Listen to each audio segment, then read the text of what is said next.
अभी जे जाना मई के नोनी के दाई अभी जे जाना मई के वो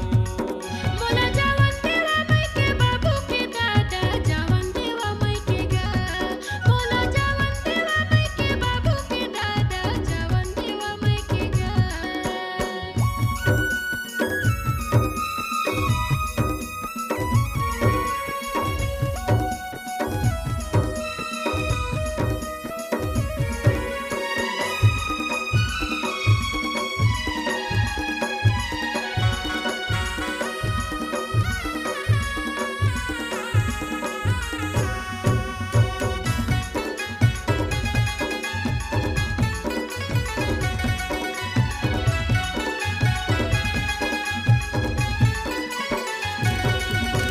सोना सोना लगे ओ रानी तोर बिन मोर घर कुरिया छोड़ के मोला जे जाना रानी मोर लेते हा दुरिया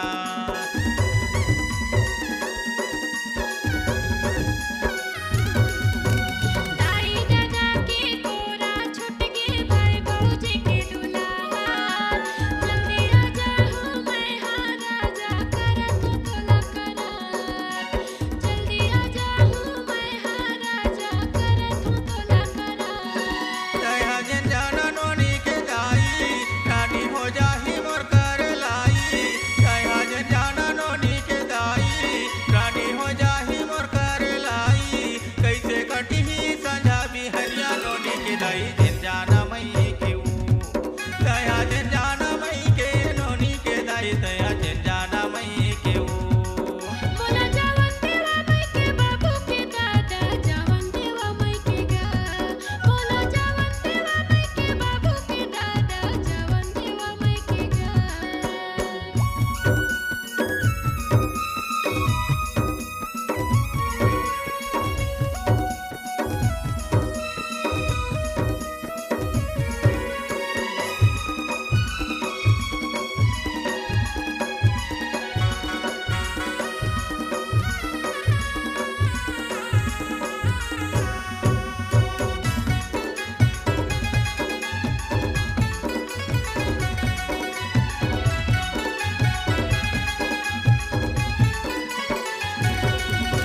लइका मन के कुल के स्कूल होआते हवे पढ़ाई पढ़ा लिखा के आगे बढ़ावो सुन ले नोनी के दाई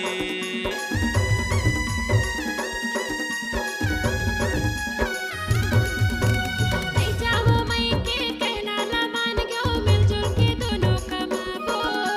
सर तो कहत हो बाबू के दादा लइका मला पढ़ाबो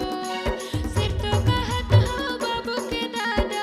लइका मला पढ़ाबो गिर गया साढ़े सावन के पानी रानी हो जाही मोर हाल कहानी गिर गया साढ़े सावन के पानी रानी हो जाही मोर हाल कहानी कैसे करूँ मैं खेती किसानी नोनी के दाई जिन जाना मई के ऊ दया जिन जाना मई के नोनी के दाई दया जिन जाना मई के ऊ दया जिन जाना मई के नोनी के दाई दया जिन जाना मई के ऊ अब नहीं जाओ मई के बाबू के दादा नहीं जाओ मई के गा अब नहीं जाओ मई हाँ मई के दोनों खाबो कमाबो रह के अब नहीं जाओ मई हाँ मई के दोनों खाबो कमाबो रह के तोरे कहना ला मैं हमार क्यों राजा नहीं जाओ मई के गा मैं हाँ नहीं जाओ मई के बाबू के दादा नहीं जाओ मई के गा दया जिन जाना मई के नोनी के दाई दया जिन जाना मई के वो गिर गया साढ़े सावन के पानी रानी हो जाही मोर हाल कहानी गिर गया साढ़े सावन के पानी रानी हो जाही मोर हाल कहानी कैसे करूँ मैं खेती किसानी नोनी के दाई जिन